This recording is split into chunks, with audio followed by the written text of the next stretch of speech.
we go. Hello. The March 14th City of Scranton Zoning Board hearing will now come to order. Will the Secretary please take roll? March 8th. Oh, March 18th. Will the Secretary please take roll? Mr. Walsh? Here. Mr. Gattens? Here. Ms. Newcomb? Here. Chairman O'Neill? Here. Please stand for the Pledge of Allegiance.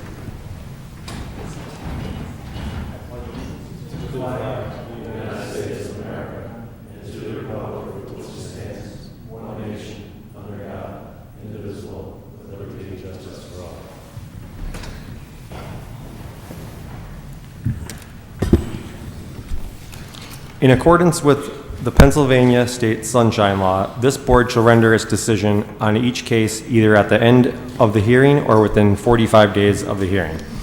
If you are given testimony in a case, please come to the podium, raise your right hand, and wait to be sworn in. After being sworn in, state your name and address and proceed with your testimony. Also, anyone given testimony who does not become a party of the case may obtain a written decision from the zoning office. I have two announcements of law. If you are granted a variance or a special exception, you must wait 30 days from the date of the decision to obtain the necessary permits to start work. However, you may obtain permits sooner by signing a waiver that any work done during the 30-day period is at your own risk. A favorable decision by the zoning board shall expire 12 months from the date of said authorization. In accordance with Section 11I of the zoning ordinance, if you fail to obtain the necessary permits or do not comply with any or all conditions of said authorization, you must seek an exemption. Remarks? I just have one. Steve Coaches resigned after the February meeting, so I just want to put on the record we thank Steve for his many years of service to this board. Here. And also, case number 2 has been, that's the 1601, 1603 Washburn Street, has been continued to April. Jack, all the signs were placed. I, Jack Sweeney, zoning officer for the city of Scranton, do solemnly swear that I have posted the listed premises for tonight with a notice of zoning hearing for the following addresses: 400 North Kaiser Avenue, 1201 Luzerne Street, for AT&T Mobility, Linden Street and Colfax Avenue, Mulberry Street and Colfax Avenue, Pine Street and Clay Avenue, Music Street and Meadow Avenue, Jefferson Avenue and East Gibson Street, Providence Road and Olive Street, Wyoming Avenue and Ash Street, Mulberry and Hitchcock Court, Mulberry and Quincy Avenue, Luzerne Street and 12th Avenue. They were posted on February 28th, 2017. Before we start, I don't know whose recorder this is. Do you want it there? Okay, good. No, that's fine. I didn't know if you left it there by accident. And was there a change? Do you need to announce the change in agenda order? Or we'll just We'll call the case. call the case as it happens? Okay. Call the first case. Agenda item number 1, Atkins Acquisitions, 400 North Kaiser Avenue. We go.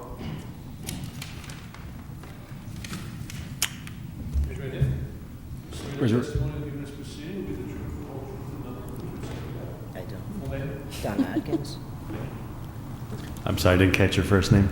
Donna Donna. Atkins. Okay, you may proceed. Okay, I'm trying to get this property put back into a multi-dwelling. If you want to speak in the mic. I'm trying to get the property put back into a multi-dwelling. It's right now zoned as a 1-unit. It's zoned, I believe that's how it's zoned. It was a multi-dwelling before, but it's condemned property, and a certain amount of time has passed. So it's now a 1-unit as opposed to 4. And was it always a 4-unit? When I purchased it, it was a 4-unit. When was that? Almost a year ago. Okay, so, because this property was before us before, that was a while ago, so you It's didn't- been condemned for a long period of time, as far as I know. Okay, so you're, okay. Jack, you know, this was before us. No, I could have sworn we approved this.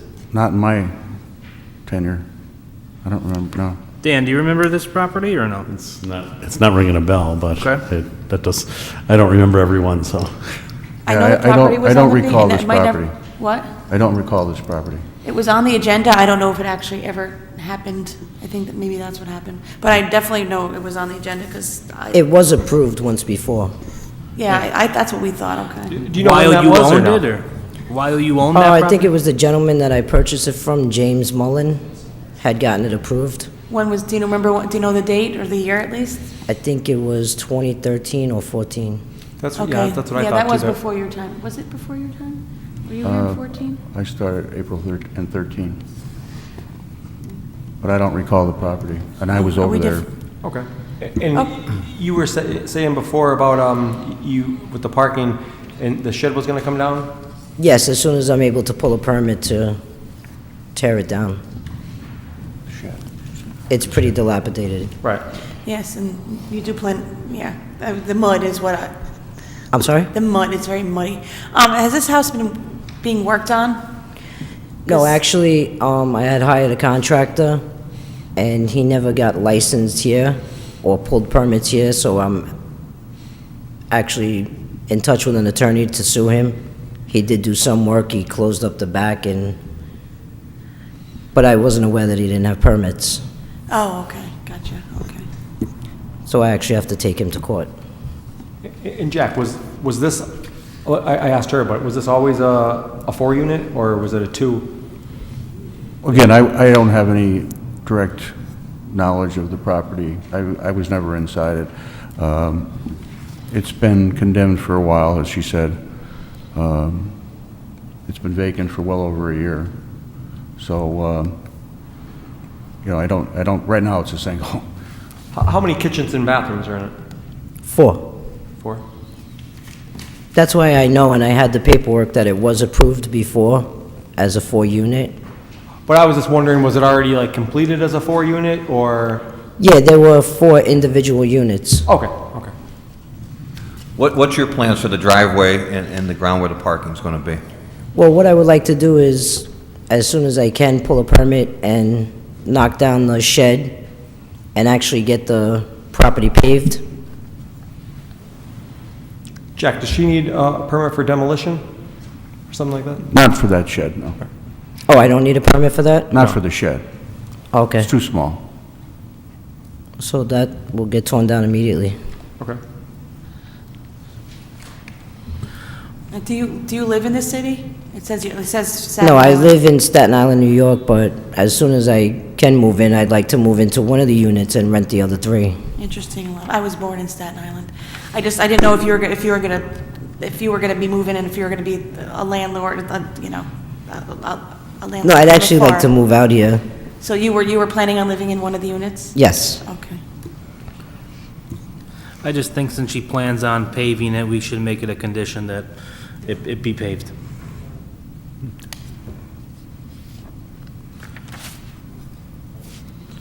The parking plan that she submitted appears to have the proper buffers and all, so, Yeah, especially if she takes the shed out. especially when she takes the shed out, yes. And remember, you have to go to the neighbor. Jack will help you with the driveway on the side. Okay, If you decide to use that. okay. Yeah, I'm pretty friendly with them. They're very nice people. Okay. All right. Okay. Is there anyone else here to give testimony in this case? I'll make the motion with that condition of paving. Second? Mr. Walsh? Yes. Mr. Gattens? Yes. Ms. Newcomb? Yes. Chairman O'Neill? Yes. Jack, you want me back over there? or- I almost did. You've been approved with the vote 4-0. thank you. Congratulations. Thank you. Is there a time frame that I have to pave the driveway? No, as long as Talk to that man. pave it before you get your certificate of occupancy. Very good. You Thank you. can, I you can very much. call me Thank and you. I can go over that with you as well. I appreciate it. I'll be in touch. Thank you. Next case?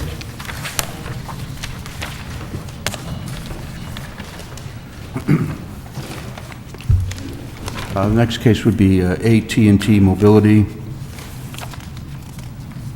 Where's your mic, sir?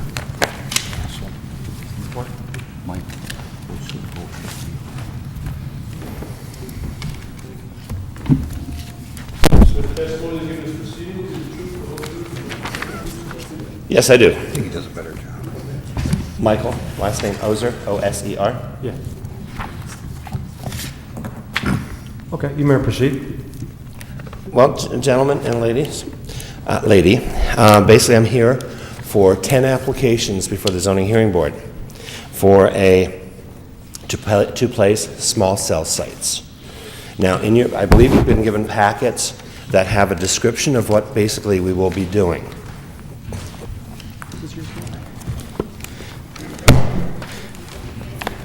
And put this as it is, I can leave it, or if you don't. Basically, what this is a blowout project we've been doing before. What we're doing is... I can't hear you, Mr. Sir. What we'll be doing is, basically, what I'm showing the board right now is a description of a larger description of what was in some of the packages of what AT&T is doing. Small cell sites, they're an enhancement of the network. You've heard some of the descriptions last month when mobility was here. We can hear you, but he Okay, well, basically what you've been hearing you heard some of the information last month when mobility was here with the networks that the small cell sites are designed to enhance the network.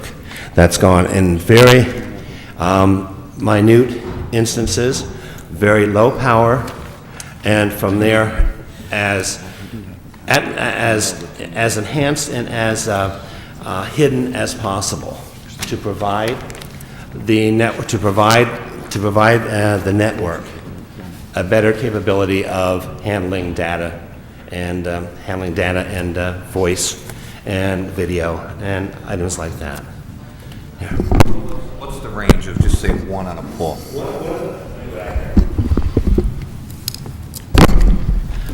The range on a small cell is limited. It's anywhere from 100 feet to 200 feet, if that. It has a specific design to increase the capacity of a certain area. It is not like a macro site that can go miles. This is not designed that way. It is only one antenna. How you're picking your sites? I mean, I take it that we're looking at the wave of the future for the city, that these are going to start popping up all over the place. But how do you, the 10 you have here tonight, what makes you choose them 10 locations? That comes from our radio frequency department. When they have a specific need in an area, they will come to me and say, listen, we need a certain site in this area, anywhere from 25 to 35 feet, and from there, it will fit within the network, be as unique as possible to the neighborhood. And when I say unique, every site is designed individually, and as hidden as possible. We don't want a very large macro site with 12 antennas hanging out. That's not the design of a small cell network, of a small cell. It is designed to enhance the macro sites that are in the area. So a radio frequency engineer will come to me and say, we have locations here that we need. And at that point, I will come to you as the zoning hearing board, and say, since your ordinances are such that I can't just put an antenna system up anywhere, I have to come to you for that. So this basically cuts down on the larger obtrusive towers? Yes, it does. You won't need as many? Yes, it does. Now, I will caution you that should the entire network get to the point where it's really overloaded, then AT&T will come back to me and say, we do need a macro site. At that point, then I'll come back to you again and say, well, we need the macro site, 150 feet on a building or whatever. But that is a completely separate issue. These, for right now, will eliminate that need. It won't completely eliminate it, but it will for the now and the immediate future. It seems like the ones you picked out and the ones that were here last month were in more non-residential areas than residential. I'm sorry, say that again, sir? It seems like the sites that you picked out, the majority of your 10 sites on here, as well as the gentleman that was here last month, were basically in non-residential areas.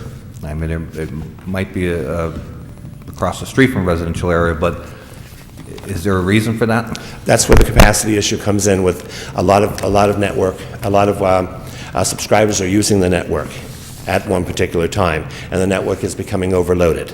So that's why in those areas that we selected right now, RF selected that I'm coming to for today, is the network is overloaded in those areas. So this will help eliminate the drop calls, the slow data, no data, and the video games.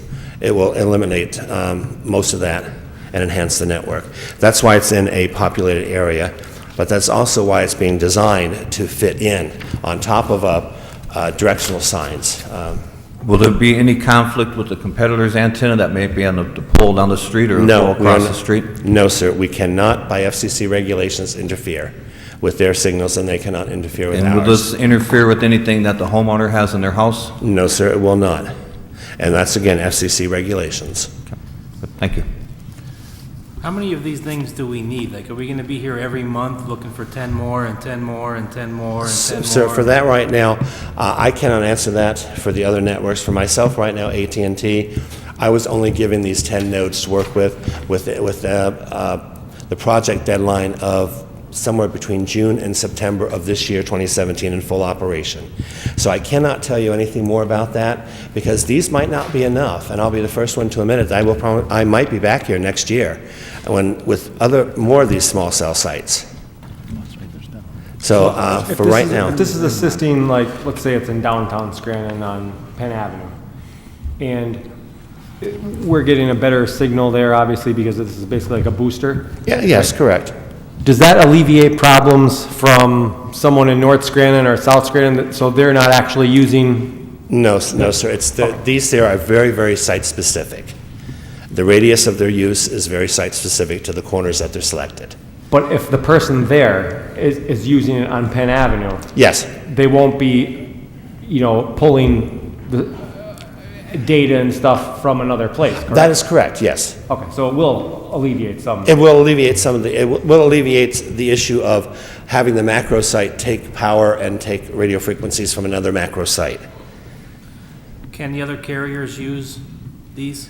No, sir, they cannot. They are specifically designed with the radio frequencies that are issued by the FCC for AT&T.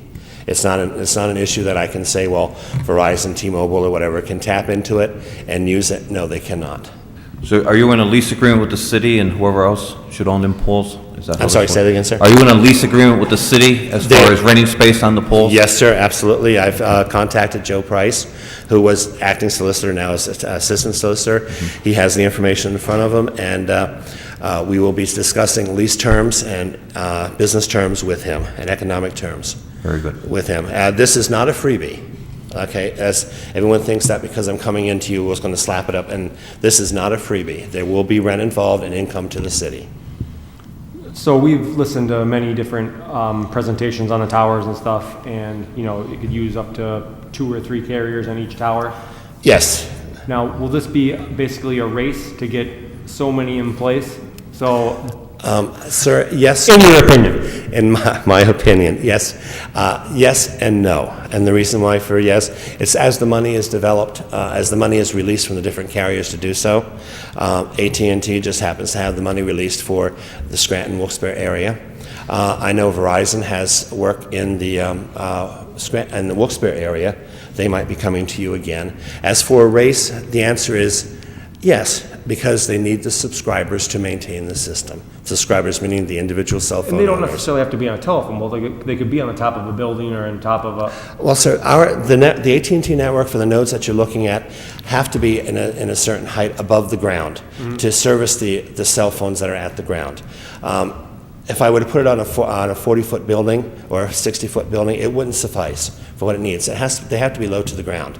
That's why we've selected areas where they're on traffic signals, traffic lights, street lamps, street lights, so that they are low to the ground. We could put them up higher, but it would defeat the purpose. It wouldn't do any good. Okay.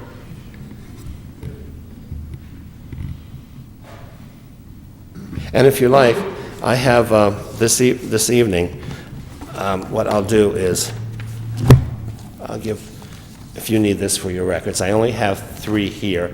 It was the information that was provided by AT&T to the WNEP channel yesterday for their news articles. The pictures are here in better clarity than what the news station had. They did use them. I saw them on the station, but they're here.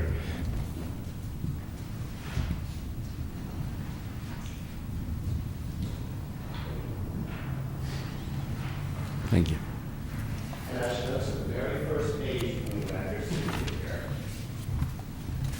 As you notice, the very first page on that, from what it says, the AT&T network has a 250,000% increase in data use since 2007. So the need is here. And again, I'm here specifically for the small cell sites. And if AT&T contracts with me again, I will probably, most likely will be back here again. Or as a consultant, I might be back here with Verizon. So, and maybe even back So here you're a with- hired gun then, basically? I am a hired gun, yes, as I'm a consultant. I do not work, I work for AT&T as a consultant through network building and consulting. Is there anyone else here to give testimony? Make a motion? I'll make a motion. Second. Sorry, I'll second. I just had a question. I wasn't here last month, so I don't know how we go about voting for these. Do we just vote on all 10, or do we have to go and prove 10 individually? Unless anybody up there has any reservations about any of the 10, we could do them all at once. Okay. I second it. Do them all at once. Mr. Walsh? Yes. Mr. Gattens? Yes. Ms. Newcomb? Yes. Chairman O'Neill? Yes, with the vote 4-0, they've been granted. Gentlemen and lady, thank you very much. Call the next case.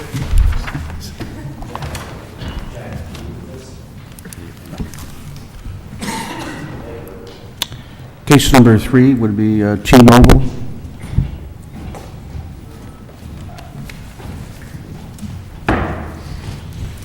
Before T-Mobile speaks, I just have to announce that due to the fact that this supposed tower is going to be put on Scranton School District, I have to recuse myself from hearing this because I am an employer of the Scranton School District, so it is a conflict of interest for me.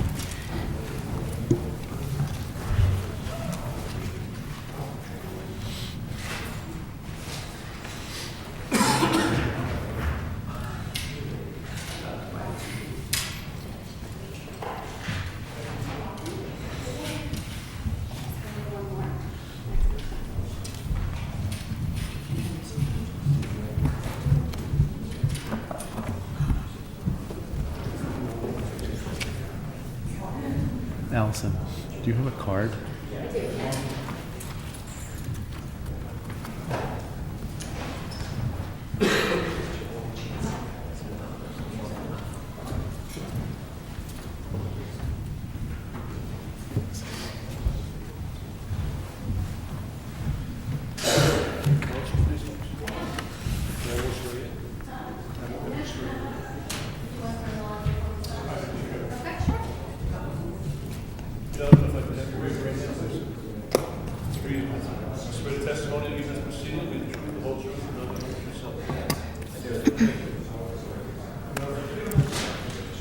Good evening. My name is Allison Fritches. I'm with Riley Wright for Holland and Cala Greco. I'm here tonight on behalf of SmartLink, essentially T-Mobile, to co-locate some antennas and equipment on the top of the West Scranton High School.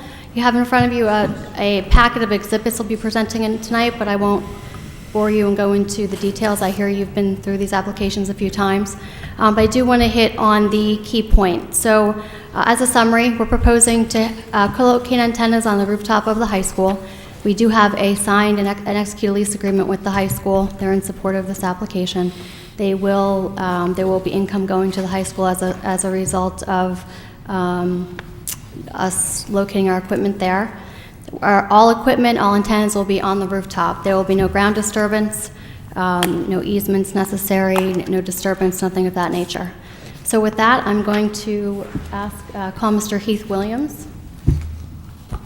Good evening. Okay. Mr. Williams, you work for SmartLink, correct? Correct. And how is SmartLink associated with T-Mobile? SmartLink is contracted by T-Mobile to look at search rings and provide live candidates. Okay. Okay. And how you indicate where you need to have more coverage as you do a search ring, is that correct? That's correct. Okay, and just briefly, what is a search ring? RF Engineering in T-Mobile provides us a ring on a map that shows from the central location around that central location, in this case, a quarter of a mile, and that's where we look for more coverage.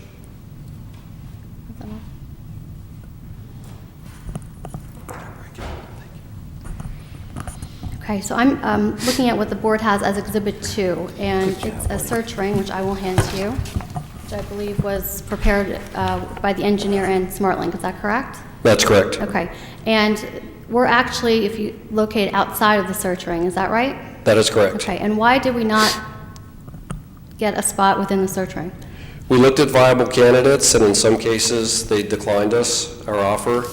In other cases, RF decided that it wasn't a viable candidate due to height or other obstructions.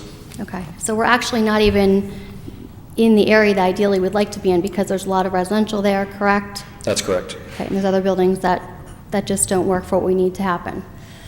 Okay. So you heard that I mentioned that we have an execute lease agreement with the school district. We do have that lease agreement? We do. Okay. Have you had any indications the school district is not in support of this project? None whatsoever. Okay. That's all I have for this witness. I don't know if the board has any questions.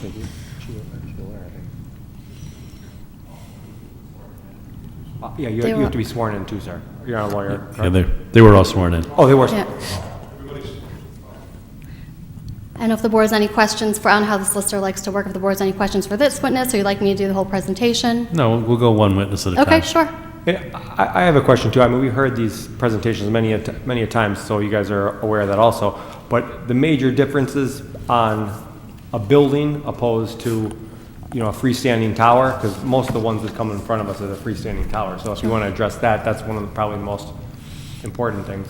There was one freestanding tower that we did look like, owned by ATC, that was declined by, it was outside of the original search ring and was declined by RF Engineering as not being a viable candidate. But I'm saying being on top of a building, like, you know, are the sheds going to be there? Does someone have to maintain that still, you know, once a month? Is there a generator on top? All the differences between on top of a building opposed to a freestanding Well, tower. why don't we do Okay. this? Why don't I have Mr. Chikalis, who is our structural engineer, he can address all those questions. What's your name again? My name is Petros Chikalis. Yeah, Okay. you're gonna have to spell that last name for us.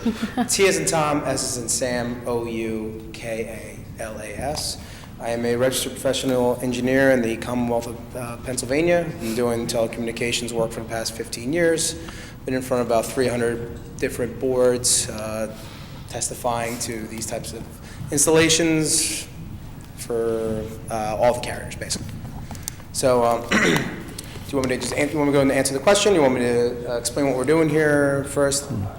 We've heard these many times. We have a pretty decent background. Right. I personally, don't know what these guys feel, I said the major differences on top of a building, safety regulations, additional facilities that have to be put on top of the building, like the maintenance facility and stuff, and whatever Sure. else. So you're probably familiar with Verizon and AT&T. They have these big shelters they put on top of buildings.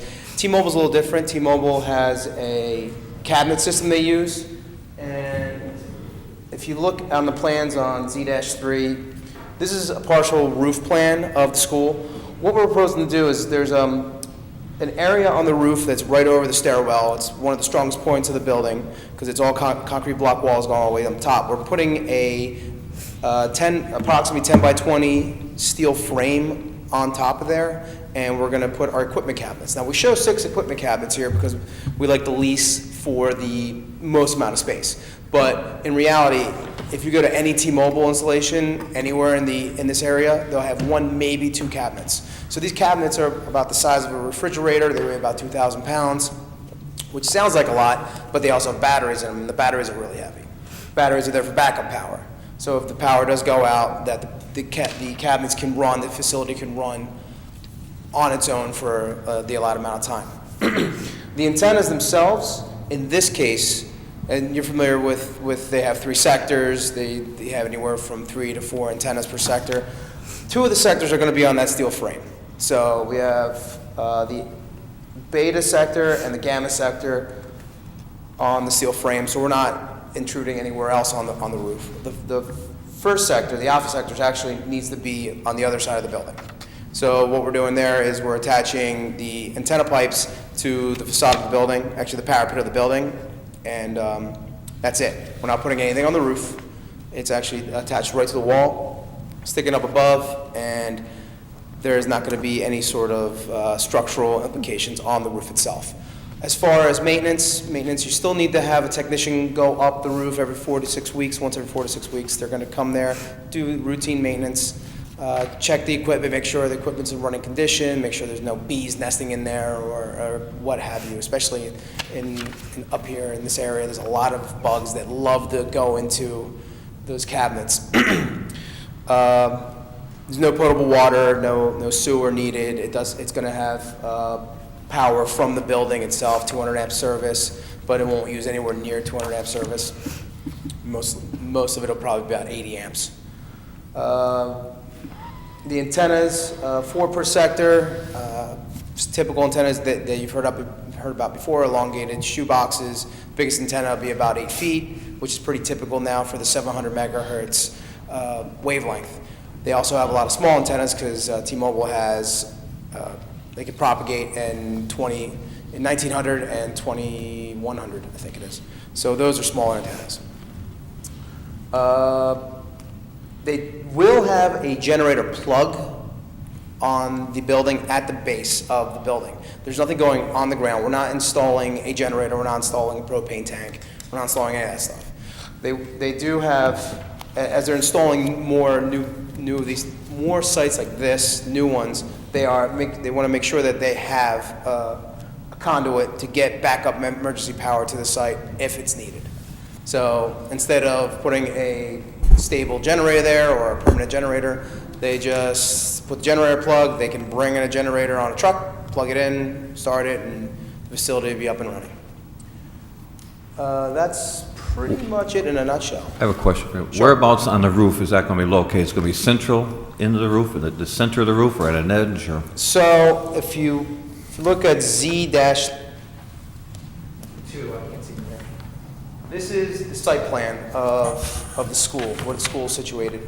The school itself pretty much takes up the entire site plan. Our equipment is going to be on the stair penthouse, I guess on the west side of the building, approximately 106 feet from the property line. So I think this is where the hill comes up, so you can't see it really from Luzerne Street because it goes up in the back. You might be able to see it from back here since it's about it's like 50 or 60 foot elevation difference between the front of the building and the back of the building. So you're actually looking at roof level from the street. The other antennas are going to be 77 feet off of Luzerne Street. Well, my question is on the building itself, from the edge of the building. The antennas here will be on the edge of the building, the front edge of the building, and the equipment in the other 2 sets of antennas will be they won't be on the edge of the building. It will be further in, approximately 60 feet in. What is for an antenna that's 6 feet, 8 feet, up that high, what's the wind shear for it?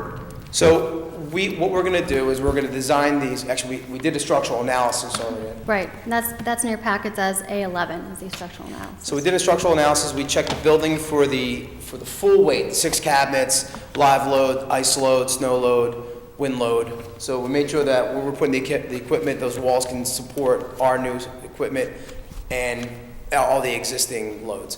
The antennas themselves, we made sure that they could survive the wind specified by the International Building Code 2012. I think the Pennsylvania UCC, 2009. The Pennsylvania UCC references the IBC 2009 edition. So we made sure that what we designed here met the criteria of that code. Do you know that code? Do you know what the wind shear is on that? 90 code? miles an hour. 90 miles so an hour. we use 90 miles an hour, 3-second gust to design what are attachments in the pipe that are supporting the antennas here. The only concern I have with it is at the edge of a building, if any of these are on the edge of a building and you have a highly populated high school right there, should we experience winds like we experienced here in the last month, I mean, with gusts that are high and everything like that, and that antenna should topple, Right. will it come down onto the ground where these students are? Right, now, like I said, we designed for 90 mile an hour, 3-second gust. That calculation that actually, it calculates the wind pressure on there. It's not a straight calculation. You don't put 90 miles an hour in and then at 91 miles an hour it's going to fall over. We met the criteria at 90 miles an hour. We actually were way below it. I don't have it right in front of me. what we actually, what our usage was, but we are well below any sort of risk of those antennas falling. And that's the only place that one antenna can go is right at the edge of the building? Yeah, they're looking for this azimuth here at 60 degrees, and if they put it further into the building will actually, what's called shadowing, or block it. So they want to try and keep this as close as possible to the edge. Okay, thank you. Additionally, we have an RF engineer that can testify to, I mean, I'm sure you've heard all about the non-interference. You know, we can testify there'll be no interference with other frequencies, that the height of the antennas are the minimal height that we need in order to get adequate coverage. It's a capacity site as well as a coverage site, which means right now all of those T-Mobile sites surrounding our site are just, they're exhausted and they can't cover any more areas, so we need to have something to offload from those surrounding sites. That's an offer of proof as to what our RF engineer would testify to. I have one more question. Going back to the first point you brought up about your circle. Sure. How far away from you are you now from the pinpoint that where you did your original research where you felt you needed to be? Keith, can you answer that? Yes, the search ring is 0.25 miles, which is approximately 1,300 feet, and the school is approximately 1,500 feet from the center, so 200 feet out from the search ring. So, I mean, your ideal location naturally would be in the pinpoint in the center. Correct. So is this actually meeting the full needs that you need, or do you foresee in the future coming back for another one outside that circle? Josh, can you answer that? And just can you state your name and spell for the record for the stenographer? Rajesh Samudrala, Rajesh Samudrala. So we have proposed this search ring for the current needs. It is possible that we might have to go outside this ring, for future needs. So. I think the question from the board is, they're saying that, we're not in our search ring. Does that mean we're going to have to come back to get something within our search ring in the future? Or does this site adequately address what we're trying to do within that problem area? It is covering 90% of what I am expecting. It's not covering 100%, but it's covering 90%.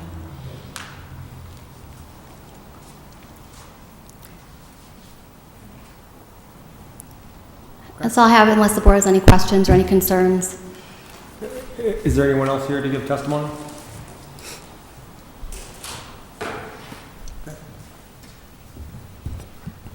I'll make a motion. We're asking for a use variance and a height variance today. Thank you. Second? Mr. Walsh? Yes. Mr. Gatton? Yes. Chairman O'Neill? Yes. With the vote 3-0, it has been granted. Thank you very much. Thank you. Thank you.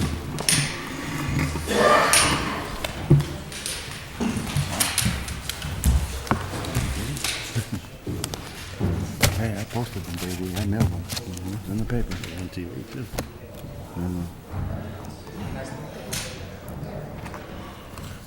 Need a motion to adjourn? Yeah, and that's a motion to adjourn. Bang the gavel.